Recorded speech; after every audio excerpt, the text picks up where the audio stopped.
നല്ല ഈസി ആയിട്ട് ഉണ്ടാക്കാൻ പറ്റുന്നതും എന്നാൽ നല്ല ടേസ്റ്റി ആയിട്ടുള്ള ഒരു പരിപ്പ് കറി ഉണ്ടാക്കിയാലോ.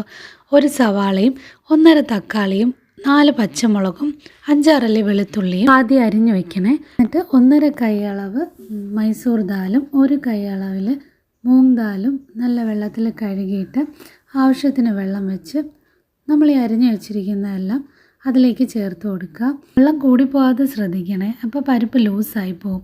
പിന്നെ 1 ടീസ്പൂൺ മഞ്ഞൾപ്പൊടി, ആവശ്യത്തിന് ഉപ്പ്, കുറച്ച് വെളിച്ചെണ്ണ പൊങ്ങിക്കളയാതിരിക്കാൻ വേണ്ടിയിട്ട് ആഡ് ചെയ്തിട്ട് 3-4 വിസിൽ അടുപ്പിക്കുക. പരിപ്പ് വേകാനുള്ള വിസിൽ.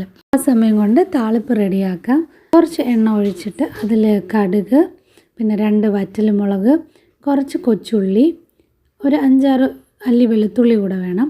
അത് നല്ല ബ്രൗൺ കളർ ആകുമ്പോഴത്തേക്കും കുറച്ച് കറിവേപ്പിലയും ജീരകവും കുറച്ച് കായപ്പൊടിയും ചേർത്ത് നല്ല മിക്സ് ചെയ്ത് കൊടുക്കുക. അതിനുശേഷം ഈ വെന്ത പരിപ്പൊന്ന് നല്ല മിക്സ് ചെയ്തിട്ട് ഈ താളിപ്പ് ചേർത്ത് കൊടുക്കുക. അതിനുശേഷം ഈ പരിപ്പിന് ഏറ്റവും നല്ല ഫ്ലേവർ കൊടുക്കുന്നത് മല്ലിയിലയാണ് കേട്ടോ. മല്ലിയില ആവശ്യത്തിന് ചേർത്ത് കൊടുക്കുക. പിന്നെ 1 സ്പൂണ് നെയ്യ് കൂടെ ചേർത്ത് കൊടുക്കണം. എല്ലാം കൂടെ മിക്സ് ചെയ്തിട്ട് വിസിലൊന്ന് അടച്ച് വെച്ച് കഴിഞ്ഞിട്ട് സെർവ് ചെയ്യാം. നല്ല ടേസ്റ്റാണ്, കുട്ടികൾക്കൊക്കെ ഇഷ്ടമാവും. അപ്പോൾ വീഡിയോസ് ഇഷ്ടമാവുന്നുണ്ടെങ്കിൽ പ്ലീസ് ലൈക്ക് ആൻഡ് സബ്സ്ക്രൈബ്. കമൻറ്റിലൂടെ അഭിപ്രായം അറിയിക്കുക.